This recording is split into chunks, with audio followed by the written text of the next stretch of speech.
people who are staying in the building regat on that side, you should put your sheets and towels on the floor so that they can change it and clean the room. Okay. So if you didn't do, what happens? They don't change, and then maybe maybe change them. Okay. We don't. You can try to go in the break, maybe. I know you have to do it now. Now, so you have to run now if you want to do that. Okay. So summary of the previous lecture. Okay. So what we did was, okay, we started at the very beginning by looking at the thermodynamics of the liquid, and we found that the thermodynamics of the liquid is trivial up to very, very high densities or low temperatures. And then we said, okay, let's study then the dynamics of the liquid. And we found that there is a glass transition in the dynamics, where the dynamics becomes arrested, and the diffusion coefficient goes to 0. And this happens at densities where the thermodynamics is still completely trivial, okay? So then we said, okay, let's try to study a little bit better what happens to the thermodynamics above this dynamical arrest. So we introduced this object, which is the free energy of a glass, and we define it in this way. So we took two copies, x and y, and copy y is extracted from equilibrium. So we first we select a configuration y in equilibrium of the system at temperature beta g and density phi g, and then we take a second copy, and this second copy is constrained to have a fixed mean square displacement from y. And the idea is that we said, okay, the dynamics of the liquid, if I start the dynamics from y, if I am in the arrested phase, x cannot go too far away. So we said, okay, so we want to confine x in the thermodynamics to stay close. And we do it by imposing with this delta function a certain relative distance between x and y. And then we compute the partition function for x with the usual Boltzmann weight and this additional constraint. And then we said, okay, now this partition function, I can take the log and I get the free energy for x. And this will depend on y. So, but maybe when I take the thermodynamic limit, the fluctuations over y are going to be small, so I will average over y with the equilibrium distribution of y. And then it remains to decide how I get this delta r, this dr. And I said, okay, I could get it from the dynamics, but I don't like it because I want to do a thermodynamic calculation without having to solve the dynamics. So I will try to assume that I can minimize the free energy over dr. And there will always be a minimum at infinite dr when the two copies decouple and the system is liquid. But I can try to look for a local minimum at finite dr. So, okay. So a few comments I made, just for reminder. This thing comes from from maximum entropy construction at fixed dr. So I assume that I'm looking for the probability distribution that maximizes the entropy with the temperature or energy being fixed and this dr being fixed. So it's an assumption. We are assuming that the system visits this glass state in the less biased possible way, okay? And but I would like to stress one thing, because often, so this is what is called the Franz-Parisi potential, and often people say, the Franz-Parisi potential is a purely thermodynamic construction. And I think this is not true, because this dr, this constraint that we put, is an input from the dynamics. So we use the fact that we know that in the dynamics the diffusion coefficient is 0 and the mean square displacement has a plateau, to put this constraint, and we did maximum entropy with this constraint. If I was considering a different dynamics, for example, if I allow swaps, I mean, here I'm assuming that particle 1 in copy x remains close to particle 1 in copy y. So I am excluding swaps. If I assume that particle can also swap, then I have to modify my constraints.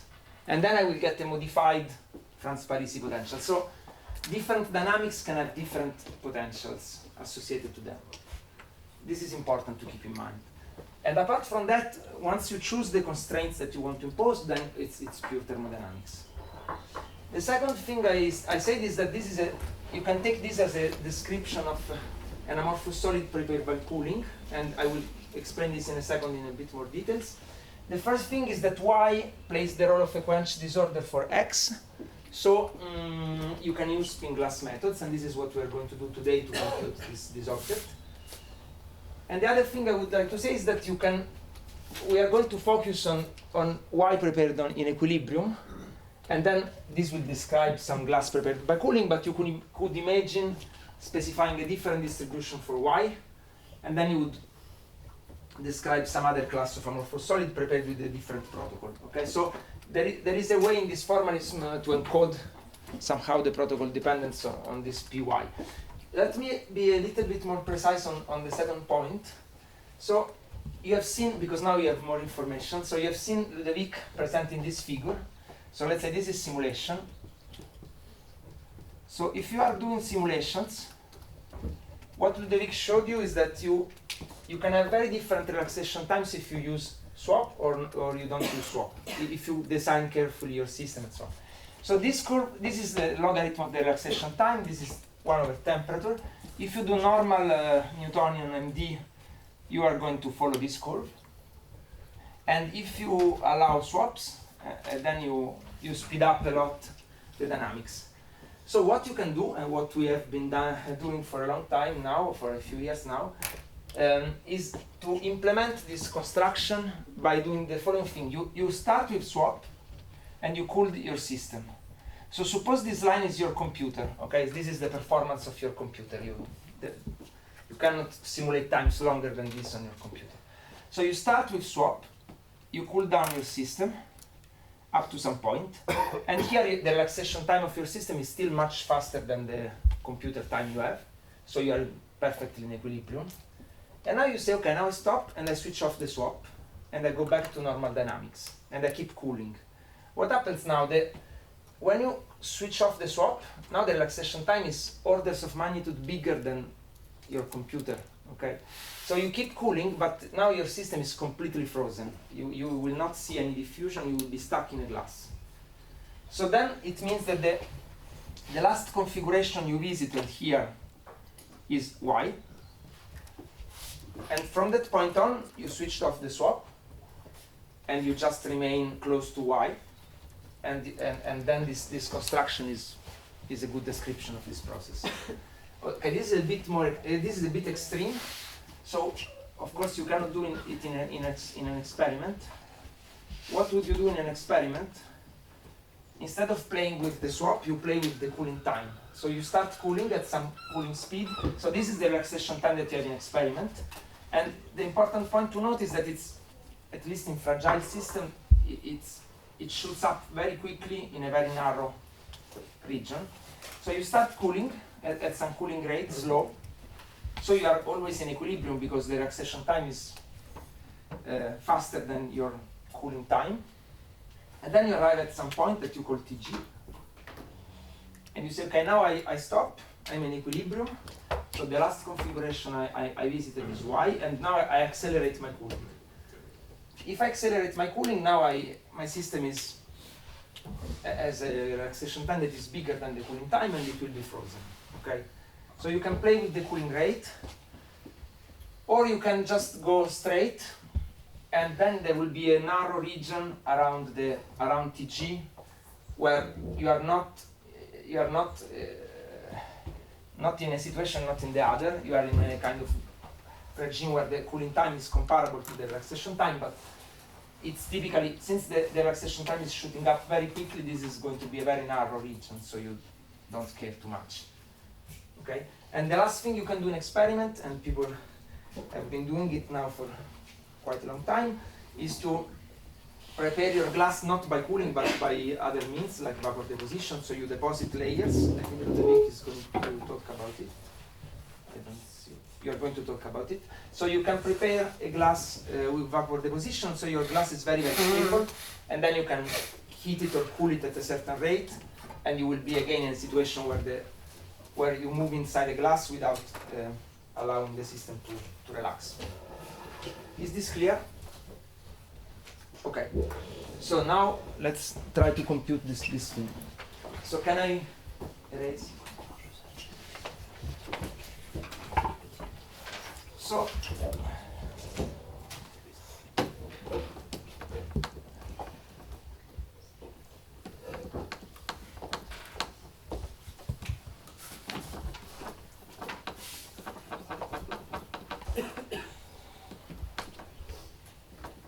So the problem we have to compute this object is that, as I told you last time, the translational invariance is broken by y. So we have to take care of this. So what we are going to do, and now this is 413 in the book. We are going to use the replica method. So what we are going to do, we have to take the average of this log. So we don't want to have, we want to have x and y in the same integral, if you want. So we're going to use this relation that log x is equal to the limit for s going to 0 of the derivative of x to the s. Okay, this is, you write x to the s as e to the s log x. You develop for small s, and you get this. So then we can write that.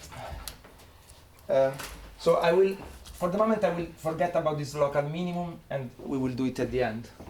So then you can write fg. Okay, let me not copy all the arguments of fg. So fg, I can write it as minus the limit for s to 0 of t over n ds of the integral over y of z g e to the minus beta g dg of y, and then I have z to the power s. Z to the power s. Okay. So, if s is a real number, I don't gain much. But if s is an integer, so now I'm going to assume s is an integer. So s equal 1, 2, 3. Then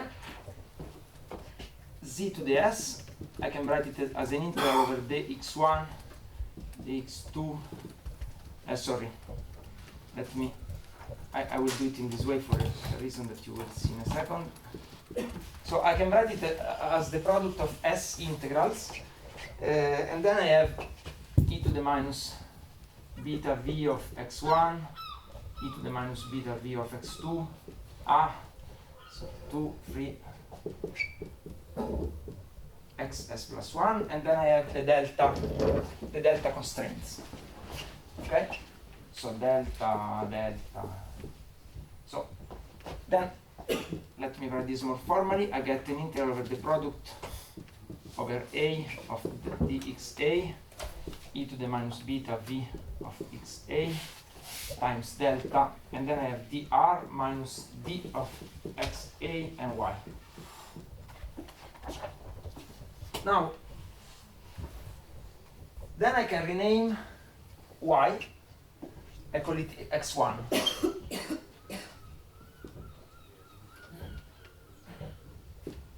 And I plug this here, and what I get is fg equal to limit for s to 0, the derivative minus t over n, limit s to 0, derivative respect to s, and then I have an integral over product over a from 1 to s plus 1 of dxa. I have e to the minus beta a va of xa. This is normalized by z, the liquid partition function at phi gtg. And then I have a product over a from 2 to s plus 1 of deltas. And this is delta of xa and x1. Okay? So, you see that now the situation is much better. Why? Because I have the partition function of a system where each I mean, I have s+1 copies of the system, identical. So each particle is copied s+1 times. So you can imagine I have some kind of, okay, I will represent it as, so if this is atom 1, you have s+1 copies of atom 1. You have s+1 copies of atom 2. And what is the interaction here? So you see that each copy has its own interaction. Here I put beta A, VA, because I should remember that the first replica is different from the others. The first one has beta G and VG, and all the others have beta and V. So, but apart from that, here, this is a two-body interaction. So, for example, atom 1 is interacting with atom 2, and there is an interaction. So this is V. Okay?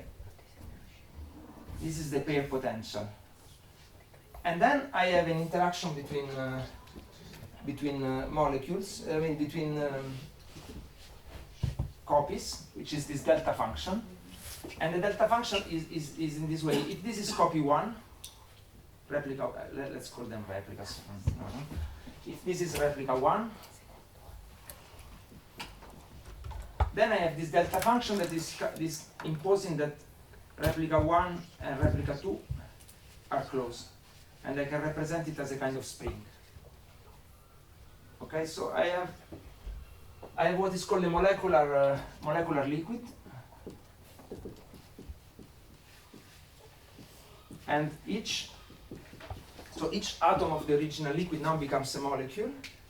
The molecule has one special atom, that is the one of replica 1, that is coupled by springs to all the others. So you should imagine a geometry where we have one and all the others rattling around with springs. And then an atom of replica 1 is interacting with a pair interaction with another atom in replica 1, and so on. What is the advantage of doing this thing? The advantage is that this system now is translational invariant. Not with respect to translation of one replica, but with respect to a global translation of all the replicas. Because, you see, this thing is translational invariant for each replica. And this term, D, is a function only of the difference between X and Y. So if I translate everything, I still have the same thing. And I can also rotate everything, because all the V and D depend only on the distances between particles. So now I can use translational and rotational invariance to not on the individual replica, but on the molecular liquid. And now what I have to do is, okay, I have to take the derivative of this thing. So if I call Z, okay, let me call Z S+1, the partition function of the molecular liquid. This is this integral between this integral over the replicas with these delta constraints. So Z, when S is equal to 0, I have only the replica 1. Okay. So let's plot here S, and here I put log of Z S+1. What happens? So when S is equal to 0, I have only replica 1, and this is the liquid. I don't have this delta because the product starts from 2. I have only the normal partition function. So for S equal to 0, here I get log of Z of the liquid. This is the, let's call it Z liquid. This is the liquid partition function. So I get this, right? And then for S equal to 1, I can try to do the calculation for S equal to 2, for S equal to 3, 4, 5. So I get values. And what I can hope is that these values are smooth enough that I can do a continuation.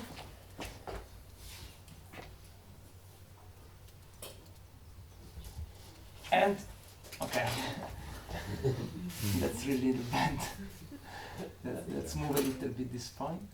Okay. And then what I want to get from this calculation is the slope in s equal to 0. Okay, so that's what I'm interested in. I want to infer from this calculation the slope in s equal to 0. And you see that when, so I can write fg, there's a good one and many bad ones. I can write fg. You see that the denominator here is precisely the value of z in 0. So I can write fg as minus t over n times the limit for s to 0 of the derivative with respect to s of the log of z s plus 1. Fine, because if I take the derivative of the log, this is 1 over z times the derivative of z, and then I compute it in s equal to 0, so the 1 over z becomes z of the liquid. Okay, so that's the goal.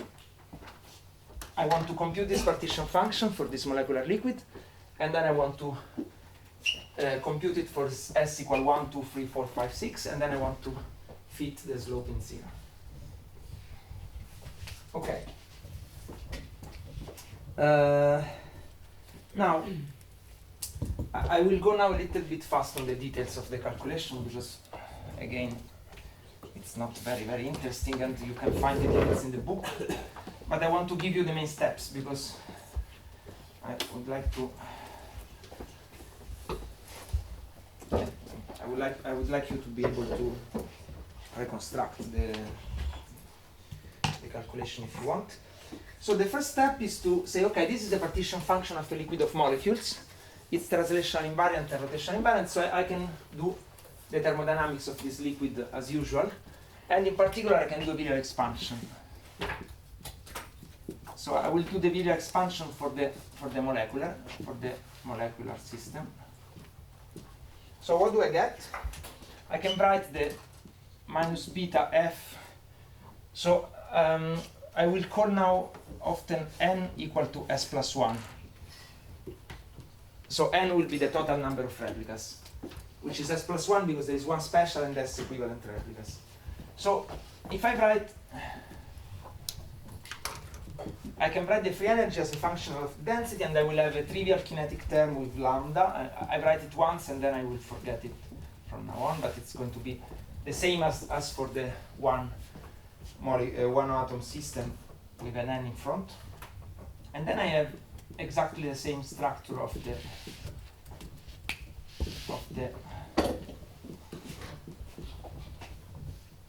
the atomic case, except that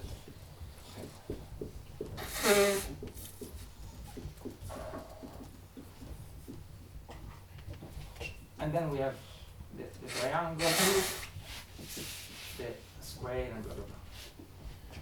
Now this Meyer function f of x minus y. So here x is the coordinate of one atom.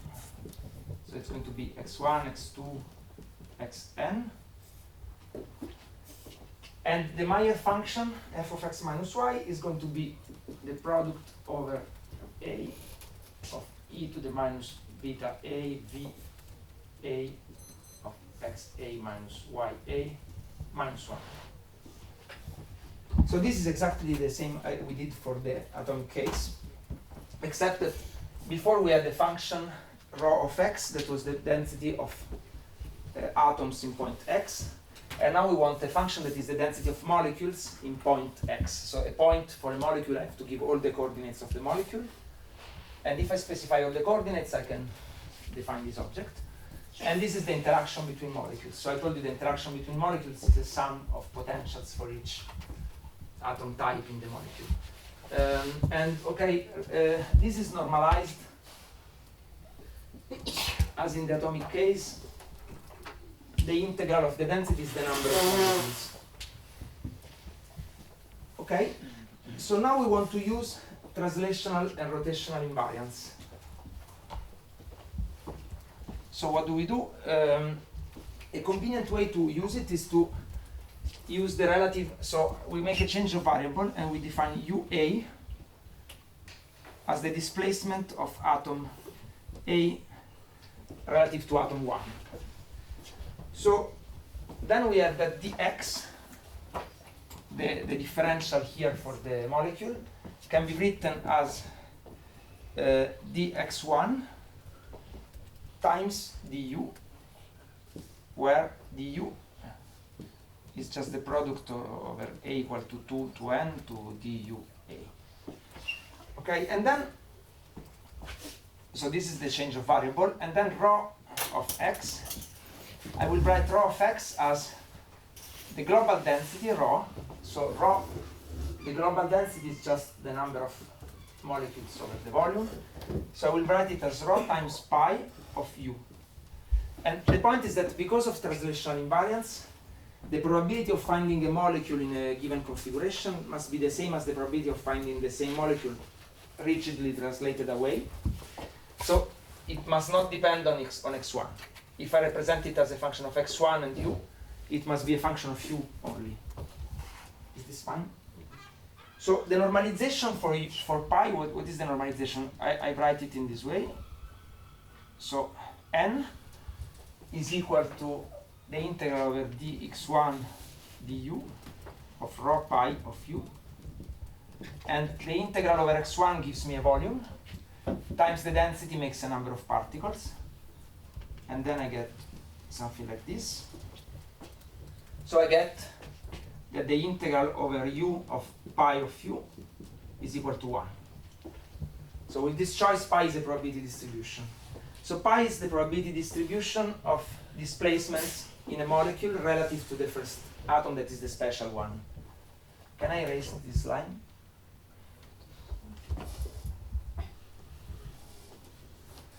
Good. So this is the translational invariance. Rotational invariance. So the rotational invariance tells me that I can rotate the molecules, and the probability distribution pi should not depend, should be the same.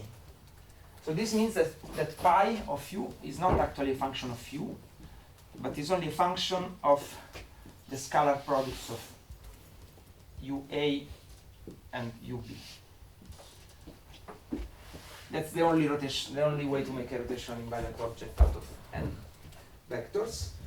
So, okay, so pi of u is going to be a probability distribution over these angles between the directions of the replicas, and I can call, okay, and also by rotational invariance, the average of ua should be 0, and I will call the average of ua ub, I will call it ab, but I will also assume that the displacements are small, so I will write this thing in this way.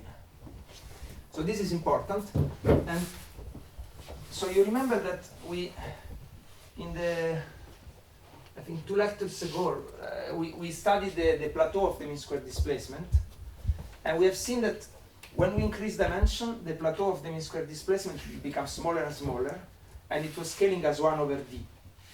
So the idea was that particles in infinite dimension don't need to move much to decorrelate. They can move by order 1 over d, and they decorrelate. So since here I want to describe the glass, I will assume that the displacement u are small, and this is the assumption I have to make, that the scalar product of these two things is of order d. So this is a scalar product, and you have d components. So it means that if I assume that the scalar product is of order 1 over d, I'm assuming that the individual components are of order 1 over d. Because if u is order 1 over d, you get 1 over d, 1 over d, but you have a scalar product, so you have to sum over d components, so you get a d, and this gives you the 1 over d. Okay, so I will assume that this thing is small, and then under these assumptions you can show, and I think at this point I have to erase something, so I will erase this now. Francesco, Yes. the distance we have between replicas, what is it? Sorry? The distance we have between the replicas and the central. It will come later. Just 1 second. So we have to keep in mind that there is, yes, good point. We have to keep in mind that there is this constraint that the distance between replica 1 and any other replica should be dr. But I will impose it in a second. Okay, so let's write it somewhere. I mean, here I have to add. I mean, in this it's encoded in rho actually, because it will go in the chemical potential that so. I mean, I have an additional constraint that the distance between replica 1 and A bigger than 1 is dr. So this will come, this is a constraint I have to impose on rho if you want. I will do it after I. So we used translational invariance and we used rotational invariance. And now at this point we can choose to use two different paths. So there is one that is exact, and it's in the chapter 4 of the book, where you essentially use these two assumptions, and you use the fact that dimension is large, and you use central limit theorem to show that some things concentrate over D, and you get the result. But this is a bit more work. So the easy way is just to assume.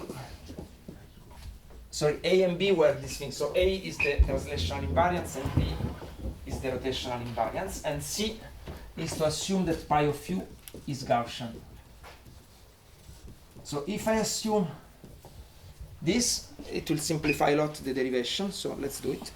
But this is not necessary. So what is the more general Gaussian I can write over these variables u with these two things is very easy. It has this form, 1 over 2 pi to the s times the determinant of A all to the power d over 2 times e to the minus 1/2 sum over mu sum over ab, and then I have u a mu a ab to the minus 1 u b mu. I wrote it explicitly because so you see that it's rotational invariant. So this is the Gaussian distribution over variables that have this covariance. And since it's rotational invariant, it's I have a mu is the spatial index. Okay, so mu goes from 1 to d, and AB go from 2 to s. I should specify 2 to n. Sorry. Okay. So,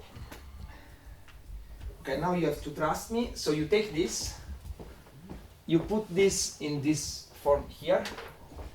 Sorry, and of course you are going to. Okay, no, sorry, I forgot an important point. Because the displacements are small, you can show that the molecules are very. I mean, the molecules are very tight, if you want. So a molecule will look something like this. You have one atom of one replica, and you have the atoms of the other replicas, and their distance is of order 1 over d, right? So this will be one molecule, and then there is another molecule here. But so they will look like. You can show it's quite easy, this part. You can show that you can think to this as a kind of atomic system. And I mean, if you write this rho of x, you write it as, you change variable and you have x, y, and u. You can show that this will, you can integrate over this small displacement and you get an effective interaction between the center of mass of these molecules. And the effective interaction, because this radius is 1 over d,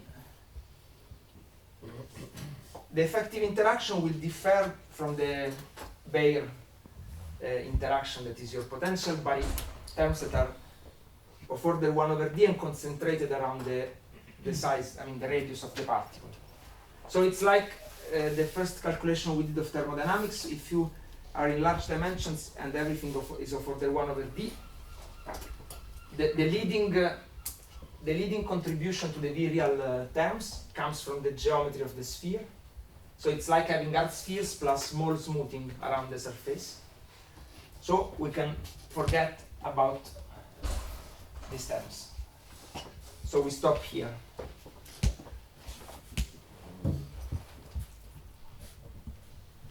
So this is the same we did in the also in the dynamics. Okay, so we are always going to truncate the virial expansion in this order. So you have this thing. You write rho as pi u, so you get here a rho. I mean, okay, I will not write it explicitly, but you write this as rho times pi of u. You inject the Gaussian form, and you get something like this. You get minus beta fg. So fg is going to be the n. Is going to be the 1 over n times this thing. I just divided by the number of particles. You get 1 minus log rho. And then you get a term which is d over 2 log that a plus a trivial term ds, I mean s is n minus 1. N minus 1 log of 2 pi e. This is the trivial term. And then you get plus rho over 2. And you have an integral over r. R is the... Okay, let me write it and then I comment on it. V times an integral over w of pi 2a of w times product over a from 2 to n of e to the minus beta v of r plus wa minus 1. So what is this thing? So the log that a is just the entropy that you lose when you try to confine a molecule to have this displacement. And it comes from this determinant. Okay, you put this Gaussian here in the ideal gas. So you're saying, okay, I have an ideal gas of molecules, but these molecules are confined, so this will cost some entropy. And you see why you get the log that, because you have a log of rho. So when you take the log of this thing, you get the log that, and then you have to average over rho, but this will not depend on x, so you average, and this gives you a number of particles. And then you get another term with the log of this, but this is this trigger constant. So this is the ideal gas term, and this is the interaction. And why it's written in this way, this is also quite easy. You have r is the distance between the centers of mass of the molecule, if you want.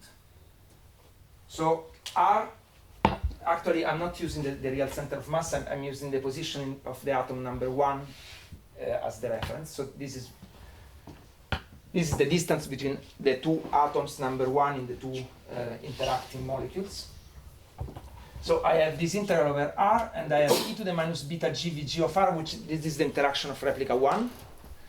And then I have all the other replicas. So wa is going to be the displacement. So I have a displacement here ua, and I have another displacement here va.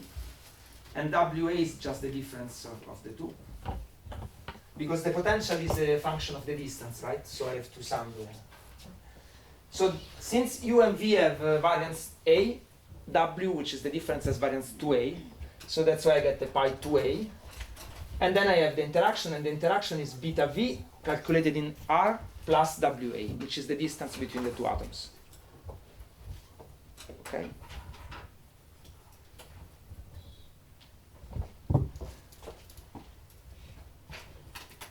Okay. So we got.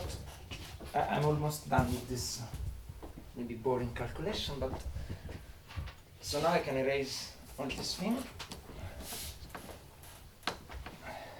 So, okay, we took this molecular liquid, we want to compute the partition function of this molecular liquid, we brought the free energy as a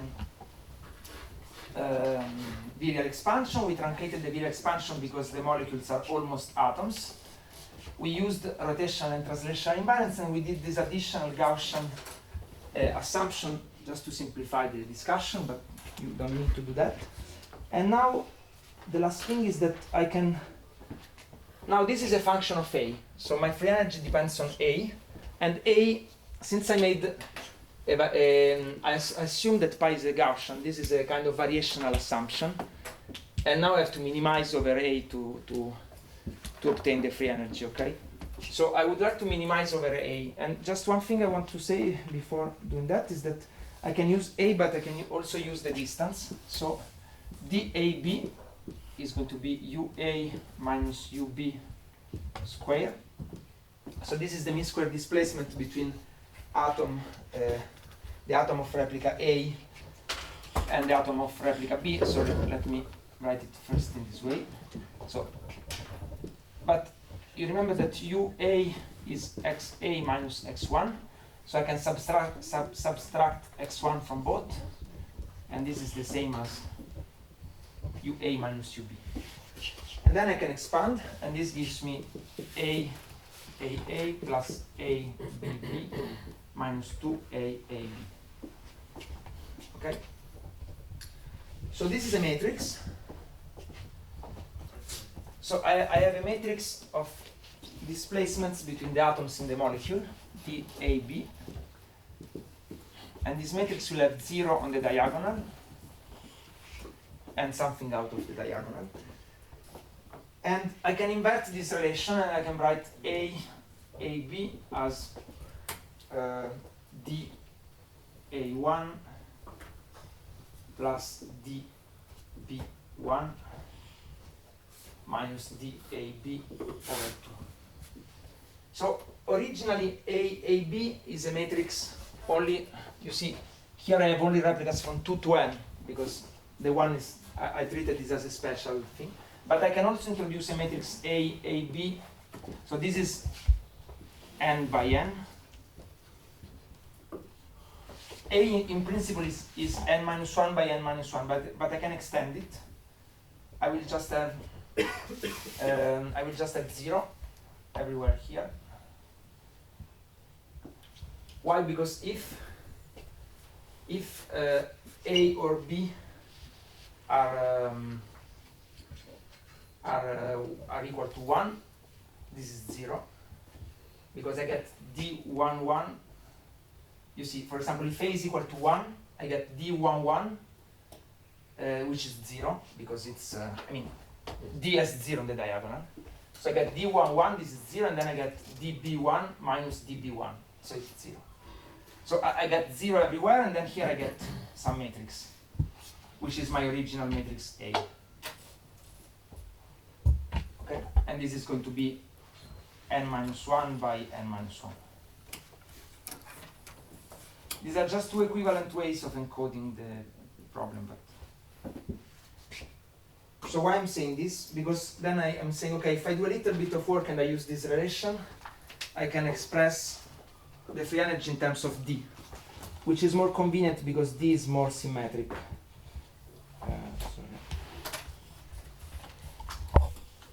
Okay. So, is this fine? So now we'll forget about A and I will use D. So we have an expression for f of A and we have to convert it in D using this relation, and we.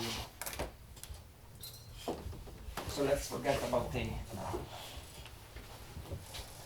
Okay, so we end up with this free energy, which is a function of this matrix DAB. And this DAB is the average distance between two atoms in a molecule of replica A and replica B in a typical molecule.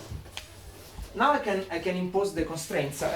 So this is what Federico, I think, asked before. I should remember that the distance between one and any other replica should be equal to dr, because I have this delta constraint. So the elements that are here should all be equal to dr.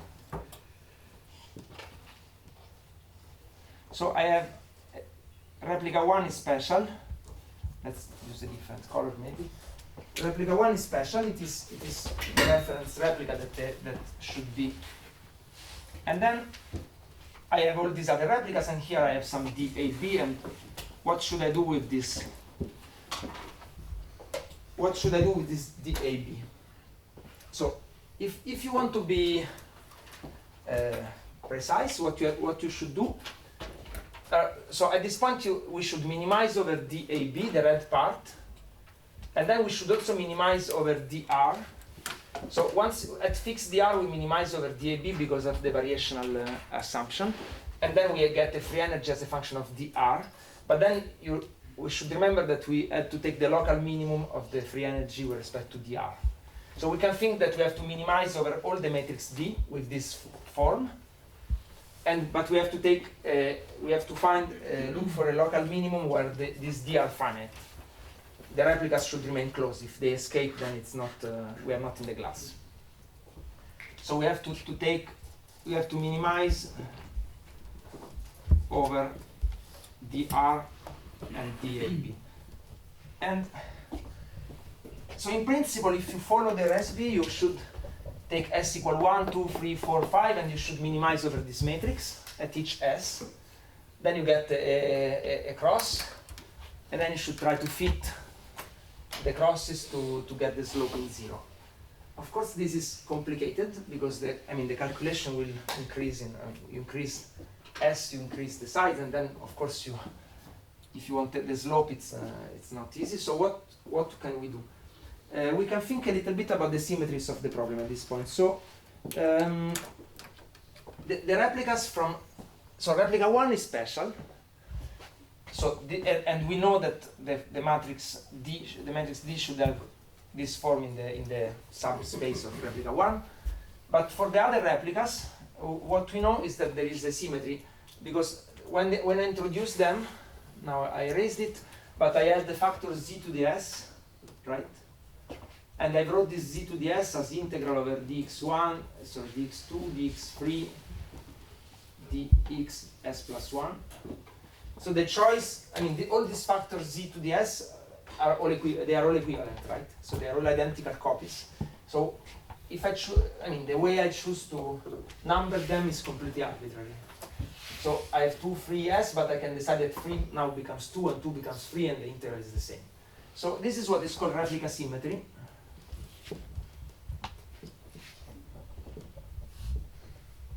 This is a symmetry of the free energy. So if you want the free energy, if I make a permutation of these replicas, so let me call P of A. So I change the labels. I call A P of A. For example, I don't know, I have 2 free S plus 1, and they said that 2 becomes 3 and 3 becomes 2. This is a permutation.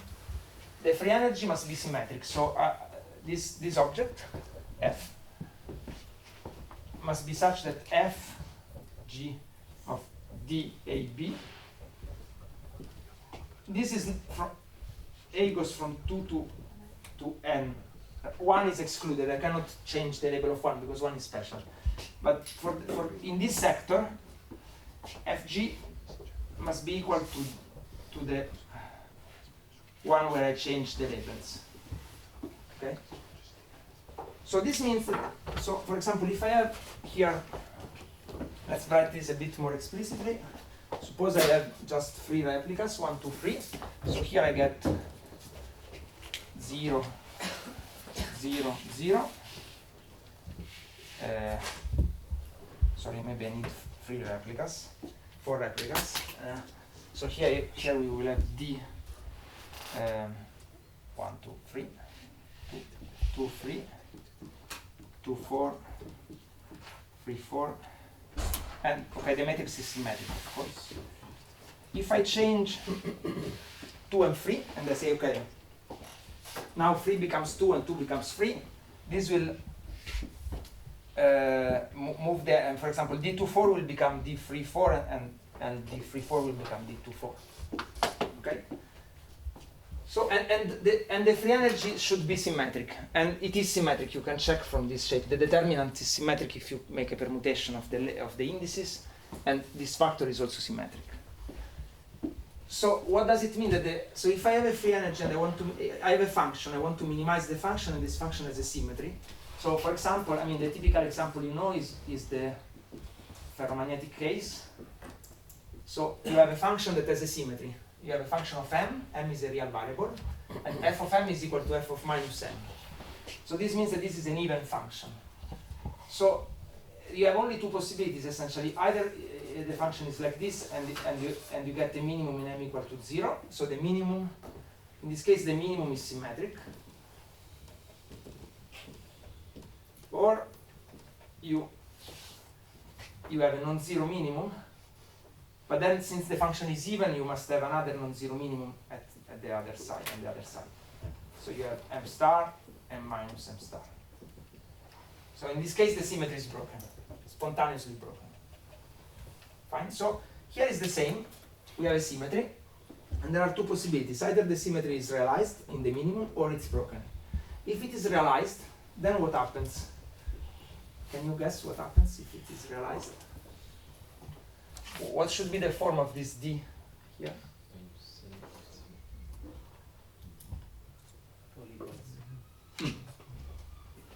Because if I make a permutation, I will switch one D in another D, so they should be all equal. Okay? So this is the form of a replica symmetric matrix. But I'm not sure it's the good form, because the symmetry could be spontaneously broken, and by the way, it could depend on S. It might be that for some values of S, the symmetry is realized, and for other values of S, it's broken. Okay? Anyway, so for the moment we are going to proceed assuming that the replica symmetry is realized, that there is no spontaneous breaking of this symmetry. So we will forget about this, and we will assume that the minimum is symmetric. So we will assume that this that the matrix has this form, and we will come back later on the problem of breaking the replica symmetry. So let me just check a little bit the situation.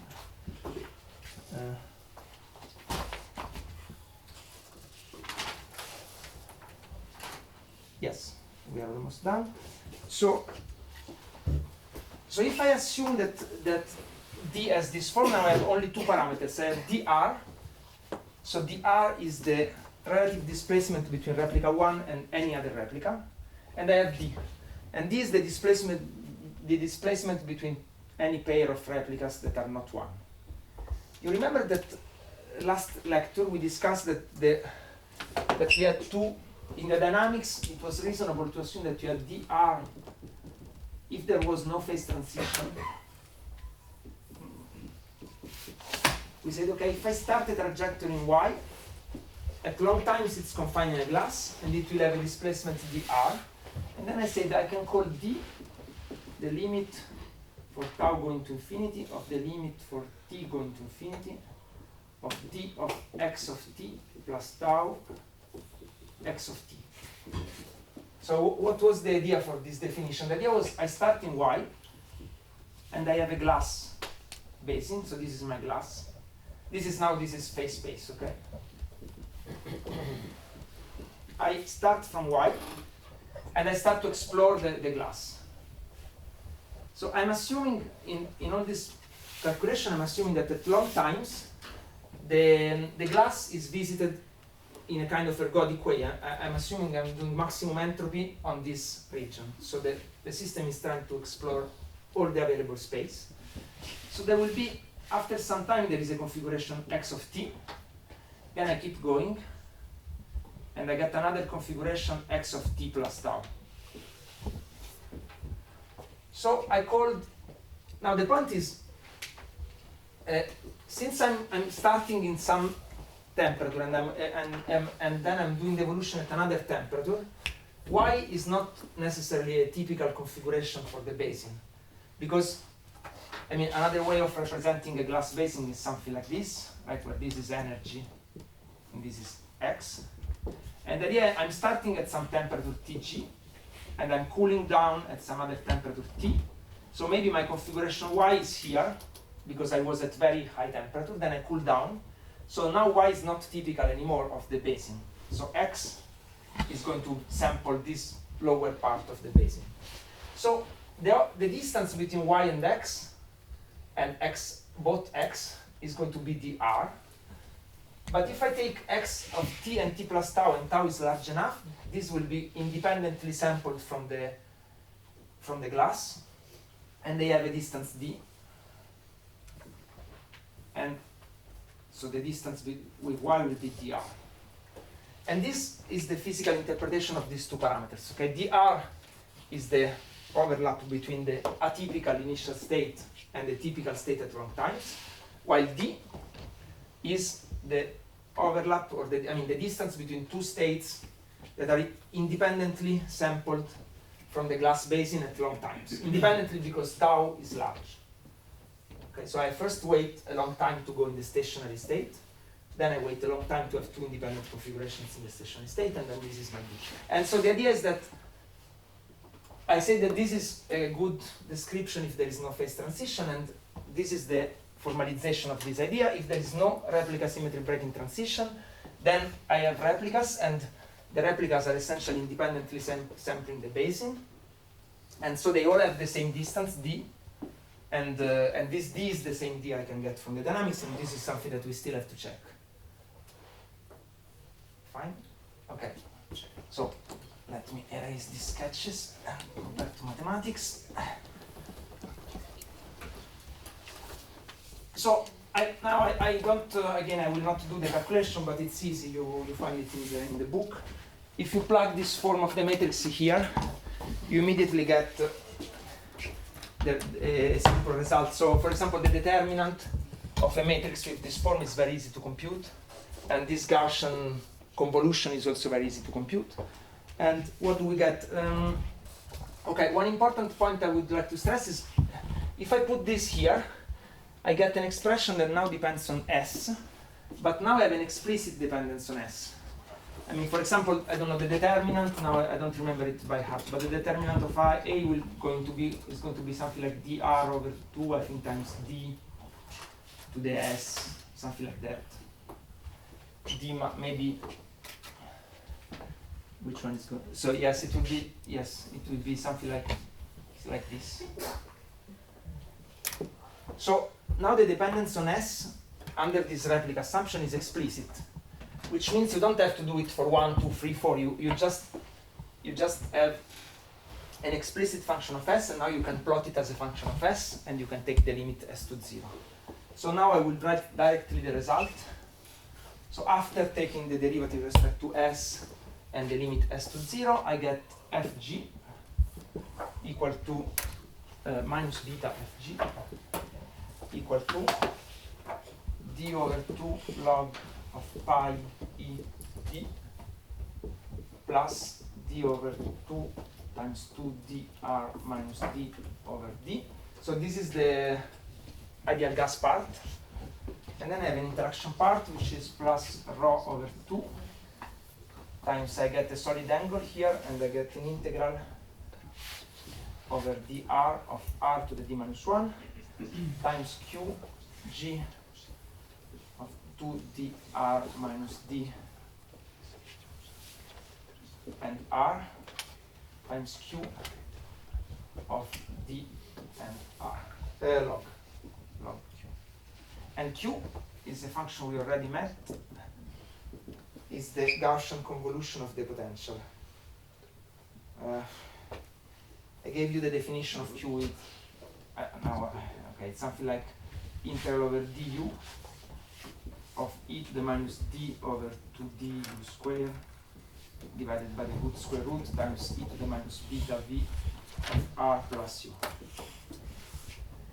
So you have this log q is taking into account the replicas from 2 to s plus 1, and it has, so it will have the temperature beta and the potential v of the replicas that you want to follow, and then this other qg, it has a g because this is the one of replica 1, so it will have beta g and vg. Okay, so let's do a check now. So this is our final result for the free energy that we still have to minimize over d and dr, but now this is easy, it's just a function of two variables. Note that I exchanged the minimization and the analytic continuation. And okay, one could question this, but I don't want to enter too much in subtleties of spin glass theory, so please forgive me for doing this without too much discussion. But so I first do the analytic continuation plus equal to 0 and then minimize, but this is fine. And And let's do a check now. We can take phi t equal to phi g tg. So again, you remember what happens in this case? What do we expect in this case? D equals to the R of D. Yes. We expect that d is equal to dr. So what you can do, I leave you this as an exercise if you want, is to check that if you write the equations so now you should write equations that are dfg over dd equal to 0 and dfg over ddr equal to 0. So these are two coupled equations for d and dr. You can check that if you drop this g, so if you set the two replicas to the same state point, then you get the two equations become the same, and they become exactly the equation we got from the dynamics. So which reads 0. So let's do just this check. Let's assume that dr is equal to d. Then this term becomes a constant. And if we write, so if we do this assumption first and then we write df over dd equal to 0, what do we get? We get, there is a factor d over 2, so omega d is d times vd. Vd is the volume of the sphere. So there is a factor d over 2 that I will forget. So I get 1 over d plus rho over 2 times vd times the integral over dr or r of r to the d minus 1, and then I get the derivative with respect to d of qd r log q dr. And so you can manipulate a little bit this equation, and you can see this is just, okay, this is just 1 over rho vd equal to whatever, I mean, I'm worried by this factor of 2, but minus d over 2 times this integral. And this is essentially this function f1 that I introduced in the dynamics. So we recovered the same equation that we got from the dynamics. So we did this, now we did this in the case, in the simple case, but you can check that even if phi t is different from phi g tg, these two equations are exactly the same that you get from the dynamics if you assume that the dynamics has a plateau and a fast part. And this is done in a paper, this is done explicitly in a paper by Agoritsas, Manbur, and myself, that you find on archive. So if you are interested in the equation. Now, okay. So now we have a recipe. We can do what we want now. We can play with the potential. We can play with temperature and density, and we can follow states. Okay, I will not write the expression on the board, but I mean this is done still. Here R is still a vector. I mean it's a vector, but you see that the integrals are all one-dimensional because it's a radial. Everything is radial. But you can take again the limit of d going to infinity explicitly, and you can. Okay, let me just write the result. So this this d will become a delta, and you will get something like this. This thing will become a scaled packing fraction, and here you get an integral over h, and this r to the d becomes an e to the h, and all these functions become functions of h and delta. And in this way you get rid of the dimension if you want this. So q of delta and h is the integral over z of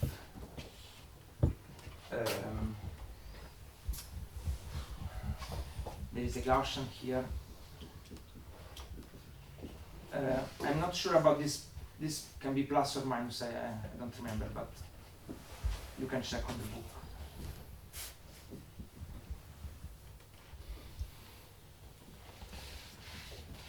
Okay, anyway. So in this way, the dimension will, you can scale the, if you divide the free energy by d, you will get rid of dimension, except here. This d square, and you might say, but this d square, who cares, it's just a constant in the free energy. But no, we will come back on it. But okay, for the calculation of the state, it will come back when we will count the number of states. This will give a divergent contribution to the complexity. Anyway, so once you, okay, so now you have the free energy, you have to minimize over d and dr. You get d and dr, and then you can compute observables. For example, the energy will be just the derivative with respect to temperature. So you can write the energy of the glass as the derivative of beta Fg with respect to beta. And you can write the pressure as the derivative. Sorry, I forgot one thing. When you scale everything by dimension, you have to introduce a parameter that I call eta, which is the logarithm of phi over phi g. This is the density the density variation. So here you have an eta. Anyway. And then the pressure is the derivative precisely with respect to this eta, which is the same as doing the derivative with respect to density. This is just to say that one last thing before we move to the results, that this, it's important, I mean, to remember that these are derivatives with respect to phi and t, keeping phi g and tg fixed, okay, because you want to fix the reference state. This is a kind of external parameter, and then you do the thermodynamics over x at fixed y. So when you want to compute thermodynamic observables, you should take derivatives with respect to the control parameters for x. So these are beta and phi. Okay, now I just want to show you some results before we conclude. So can you switch on the computer?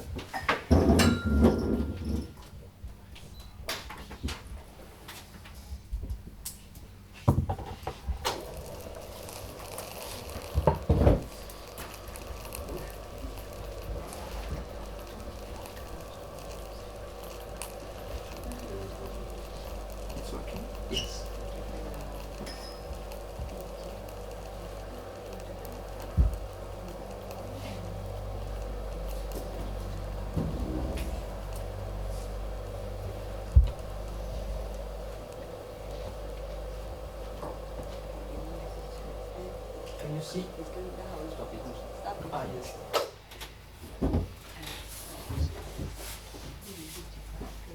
The colors are still strange. Okay, so this is these are results.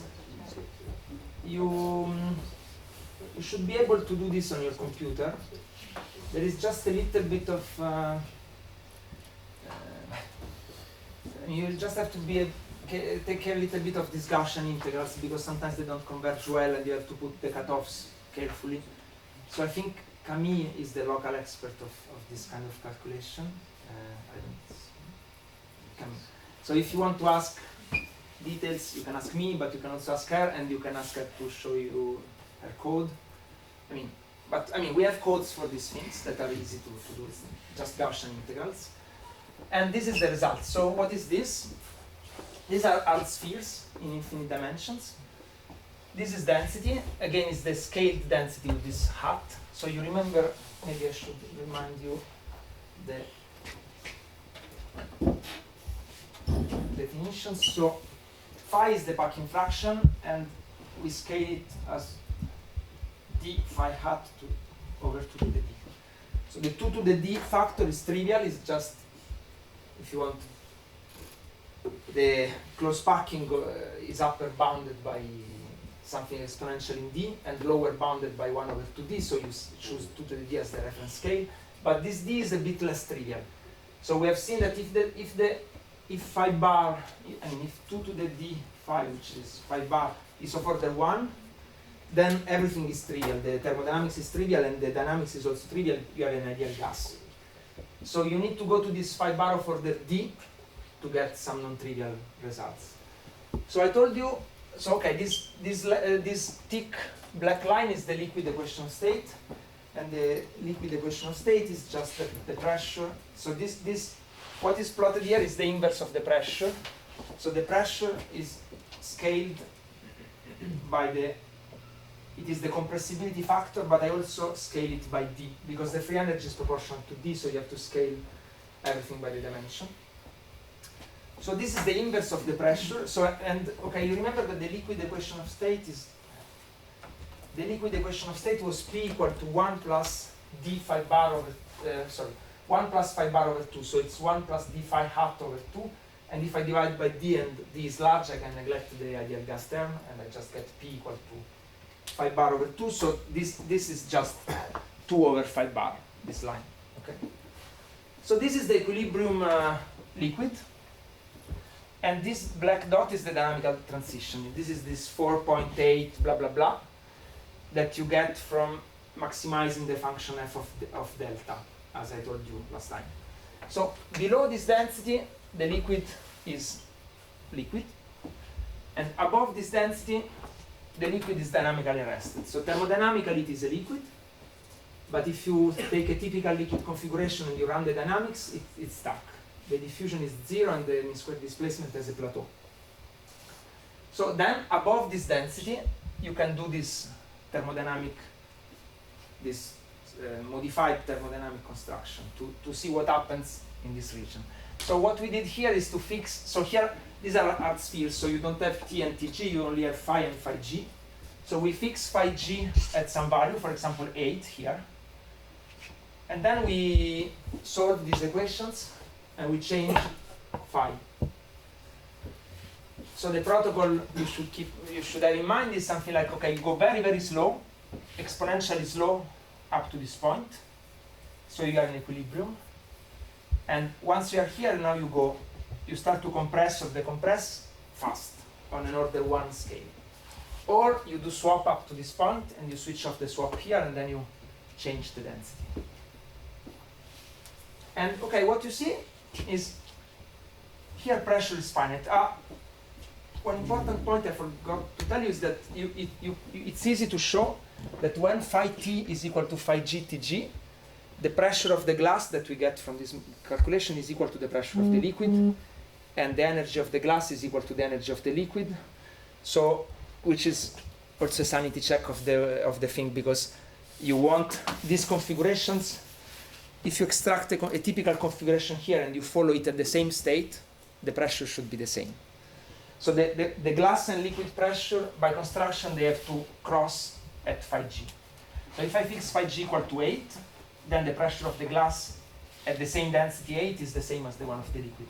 And then I can compress or decompress. And what you see is that if I compress, the pressure increases up to the point where it goes to infinity. So this is jamming. This is jamming of art spheres. This is what Andrea has been discussing a lot. So you take art spheres, you compress. First you go slow, then you start to go a bit faster, and you end up here. If you compress a bit faster and you stop here, and now you go. So I mean, there are two scales, right? There is so let's do it with swap. If you do swap up to this point, and then you stop the swap and you compress, you get here. If you do the swap up to this point, and then you start to compress, you get here. So you have many jamming points. So this is what is called the J line. You have many jamming points depending on the protocol that you reach. But we will see that in mean field they are all identical. I mean, from the critical point of view, they all have the same critical properties. Okay, so this is jamming. And we will come back to jamming later. And what happens if you decompress? If you decompress, you see that the pressure goes below the one of the liquid. And you can follow the state up to some point where you have a singularity. You have two singularities, actually. You have a singularity because the pressure becomes flat. So here the compressibility would diverge. And this branch would be unphysical because the compressibility is negative. The pressure increases when you decompress, which is strange. But you know that in field you can have unphysical branches. And so it depends. If you are working at fixed pressure, if you are working at constant pressure and you decompress, so you reduce the pressure, here you would have a singularity and you would jump to the liquid. if you do constant density, probably you would follow this part and jump here. And here it's a spinodal point. So here, what happens at these squares is that you lose the solution for these equations. So it's a bifurcation, you have a square root singularity, and you lose the solution and you jump to the liquid. Okay, so this happens for all glasses, and an interesting remark is that the more stable is the glass, the lower is the pressure where you can follow it in the compression. Okay, so this is something that people in experiment use a lot to measure this, to quantify the stability of a glass. You prepare your glass, then you decompress it or you heat it up, and you look up to which point you can superheat it with respect to its preparation state. And so you would call this an ultra-stable glass, you would call this stable glass, and this would be a kind of hyper-quenched glass. So if you go very fast, then you fall out of equilibrium more or less here, then you follow your glass. And here you see that there is a problem. These dots, this is a problem, because what happens here is that the solution is lost again. So so these points are like these points. You compress, and you at some point you don't have anymore an equation for this, a solution to these equations. This is strange, right? Because I mean, if I decompress, I expect that at some point the glass, I decompress, at some point the glass becomes unstable and becomes a liquid. But if I take a glass and I compress, I mean, why should it have a spinodal point where it becomes unstable? It's strange. What happens here? Where do I go then? So this is, you will see that this is unphysical. So before this point, replica symmetry is going to be broken. So we will discuss it next time. And I still have a few minutes. So do you have any questions on this? Yes. When you heat the glass, it's physical that the slope changes from negative to positive. Is that acceptable from a physical point of view? No. I mean, it depends. It's you know, a negative compressibility is not acceptable. But if you are in a metastable state and you are in field, you can have, like, you know, when you do the pressure volume curve for a van der Waals, you have a van der Waals loop where the compressibility is unstable. So this is an unphysical part, and then you have to, then it depends on what you do exactly. If you do constant pressure, I think you will jump here. If you do constant density, maybe you can have a kind of unstable state where you follow a bit this, and then, I don't know. I mean, this is what you get in field, but of course.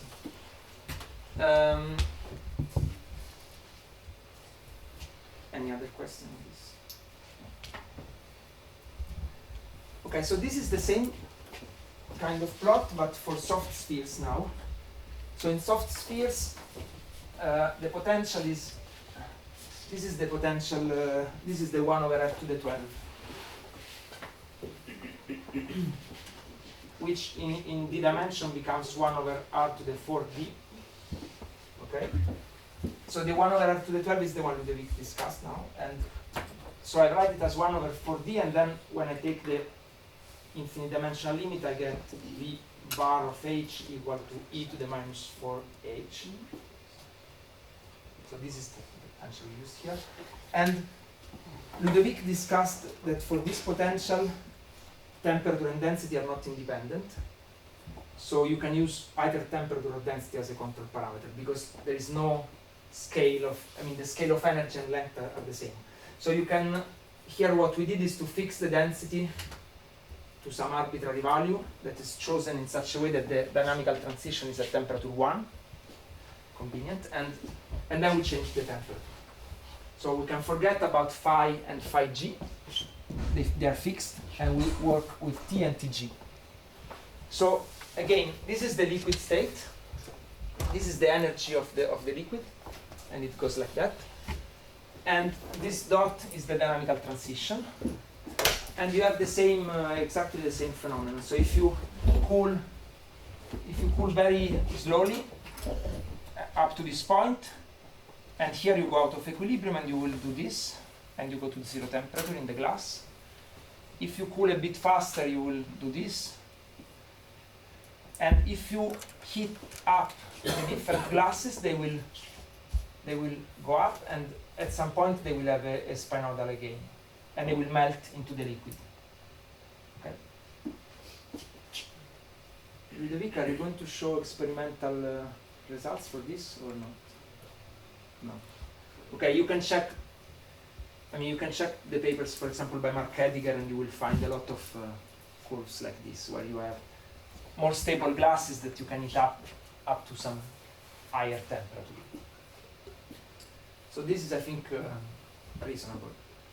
And again, if you start too close to TD and you cool, you get in trouble because you have this unphysical spinodal point. So you cool your glass, and at some point the glass loses its stability.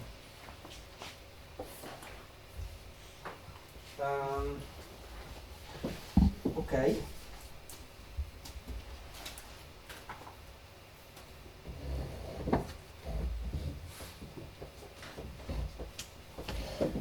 I still have 4 minutes. So I can show you the result with replica symmetry breaking, and then we can decide how much. There is the question. Yes. It is exactly the same picture that you find like when you do following state in P-spin. Yes, exactly. I'm doing following state, except I'm doing it in. It's exactly the same. Exactly the same. And second question, the jamming line starts when this replica symmetric solution ends to the P equal infinity, or also the lines before where it will be. Good question. So I can show you. So let's move to the next plot. So this is the same plot with replica symmetry breaking that I didn't discuss yet, but we will discuss it. So you see that if you now the full lines are the previous result with replica symmetry, and what you see is when you compress. So when you decompress, it's always stable. It's always fine. It's always replica symmetric, and it's okay. But when you compress, you have a line, this dashed line. So, for example, if you take this state at phi equal to 8, you compress. Actually, you remember that this one could be followed up to infinite pressure and was still stable. There was no spinodal in the replica symmetry. But you find the point where replica symmetry is broken, and it becomes a replica symmetry broken glass that I have to discuss. And now you see at low density, there was this spinodal somewhere here. But now, before it, there is the replica symmetry breaking transition. And once you take into account replica symmetry breaking, then you can follow the glass up to infinite pressure. Not always. And this, I was very surprised. If you go very close to TD and you try to follow, the full RSB code starts to get crazy, and we don't understand what's going on. So there is so you see this one is the one for phi equal 5. The dynamical transition is 4.8. If you try to do 4.9, at some high pressure you start to have trouble, and so I don't know. So what happens here is very unclear, but I will maybe come back on this, but you can also talk to Gianpaolo, because, okay, this is maybe what we can start discussing next time.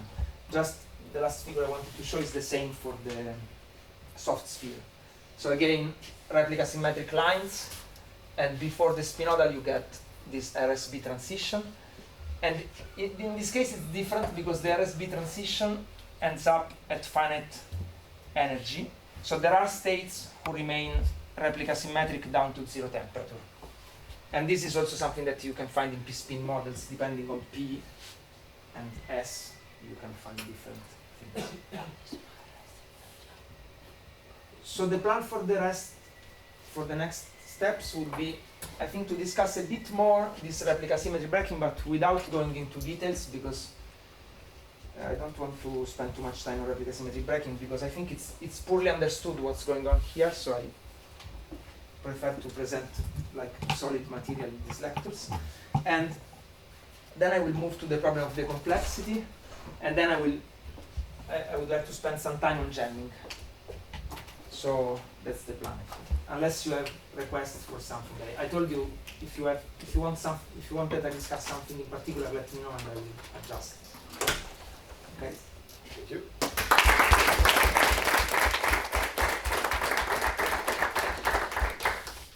questions?